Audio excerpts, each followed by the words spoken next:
Hello, আসসালামু আলাইকুম। আমরা শুধু বলি যে বাংলাদেশের মধ্যে ট্রাফিকে বা রাস্তাঘাটে শুধু জাম আছে, ঠিক আছে। জাম কিন্তু সব দেশের মধ্যে আছে, ট্রাফিক সিগন্যাল কিন্তু সব দেশের মধ্যে আছে, ঠিক আছে। কিন্তু এরা দেশের মধ্যে মানুষের নিরাপত্তা আছে, মানুষের জীবনের চিন্তা ভাবনা করে বেশি। কারণ হইতেছে যে একটা অ্যাক্সিডেন্ট ঘটলে, রাস্তাঘাটের মধ্যে একটা অ্যাক্সিডেন্ট ঘটলে পরে এটা কিন্তু চিন্তা ভাবনা করে, ঠিক আছে। এবং এরা সিগন্যালটা খুব বেশি মানে। আমি এটা মানে যে কোনো দেশের মধ্যে দেখলাম এরা সিগন্যালটা খুব বেশি মানে, ঠিক আছে। এবং মানুষের দাম আছে। তো এটা হচ্ছে আইফেল টাওয়ারের এখানে, ঠিক আছে। পিছনে হচ্ছে আইফেল টাওয়ার। তো চিন্তা করো, সকালবেলা ঘুম থেকে উঠে 7টা বাজে, ঠিক আছে।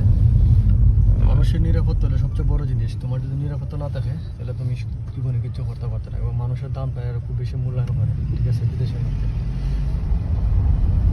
শুভ সকাল, ভালো থাকবেন, ঠিক আছে। ড্রাইভিং আছে।